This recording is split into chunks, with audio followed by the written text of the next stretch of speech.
Hi there. So today I wanted to talk a little bit about what you can do to freehand illustrations and nail art on the hand that's not dominant for you. I know that when I started doing nail art, it was a struggle for me because I'm right-handed, so drawing designs on my left hand was much easier than it was when I had to switch to drawing designs on my right hand with my left hand. So I'm just going to share with you a few of the things that I figured out as I went along. The first thing to understand about this whole process is that drawing with your dominant hand is going to be a lot easier for reasons that might not be obvious. For instance, you have spent a lifetime getting used to creating different pressure with your dominant hand to achieve the results that you want, i.e. not writing too hard with a ballpoint pen if you don't have to, or writing a little harder with a soft leaded pencil or something like that. Those are just things that, are instinctive now. You don't really think about it in a conscious sense. This is something that you're going to have to think about consciously when you switch to using your non-dominant hand to do any sort of fine detail work.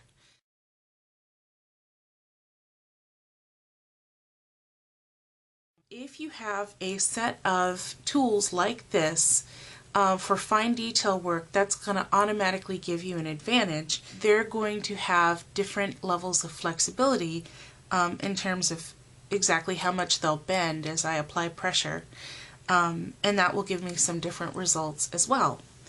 Over here I have a set of nail art stripers. These are specifically for nail art, and they have varying lengths of thin brushes that you can use to create different effects.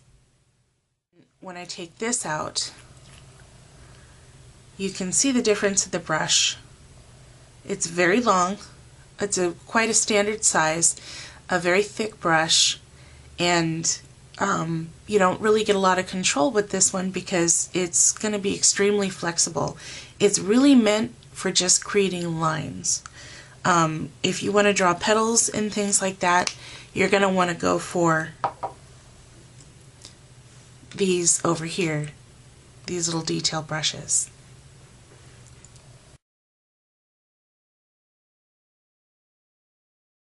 When you're drawing with your hand that's not dominant, you're going to go slower and you're going to be a lot more careful, and the acrylic paint will give you the time to do that.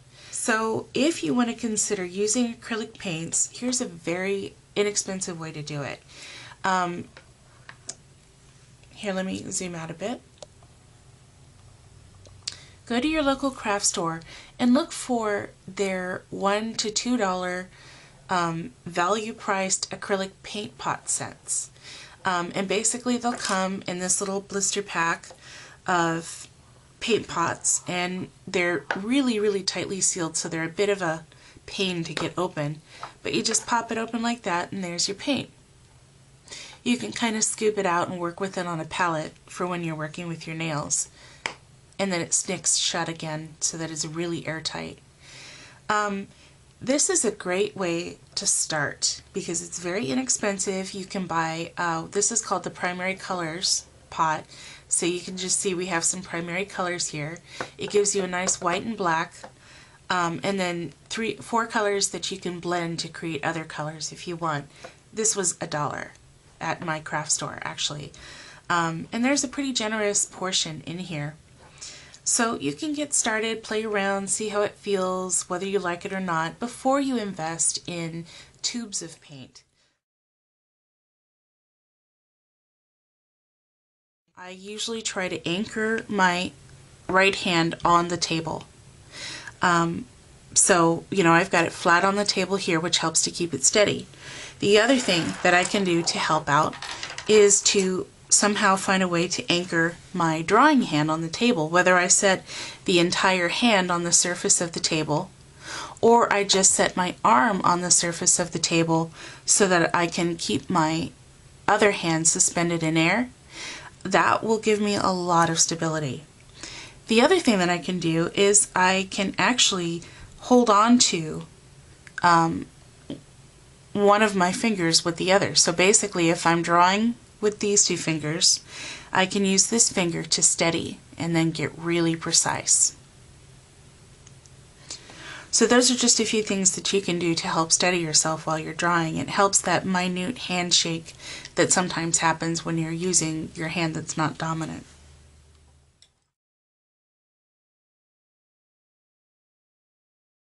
The thing that will give you the very most control is to use either a dotting method or a short stroke method. Let me show you an example of that using nail polish. So what I could do is I can just dot here and then keep dotting until I have a basic petal shape.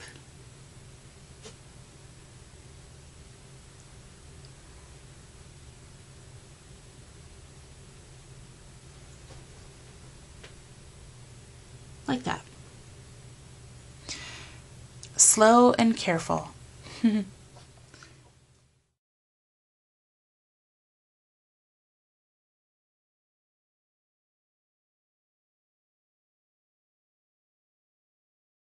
Let's say that I want to do a swoop from right to left on this one. So I can start here with my line, and I can pick this up at any time and set it back down as long as I do it, before it dries, and then continue my line. That way I'm very careful to get my swoop just perfect.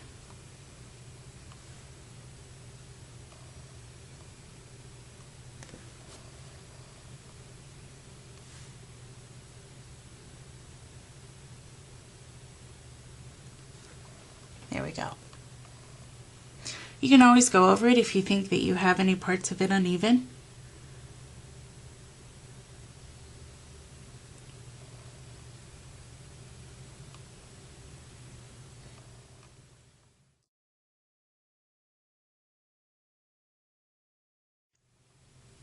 Make sure to use both of your hands for the process, i.e. turn the hand that you're working on as you apply pressure from the tool with the nail polish on it. So I'm going to turn this all the way to the side. I'm going to set down my brush, and I'm going to start turning the hand that I'm drawing on while leaving the brush absolutely still.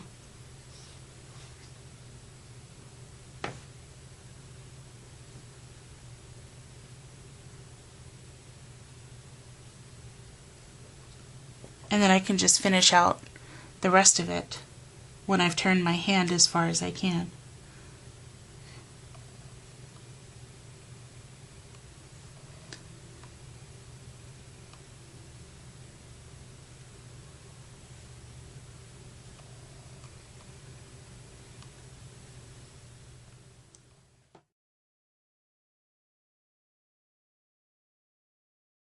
I would recommend starting off with simple designs like the ones that I did that don't require a lot of intense detail.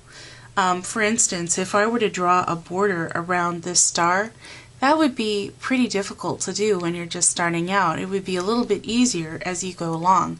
I still have trouble creating borders around small flowers like this. That's why I tend to do simple designs.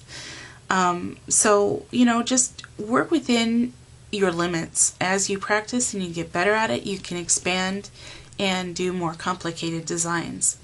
Very few people are ambidextrous by birth. A lot of us just have to practice and get better.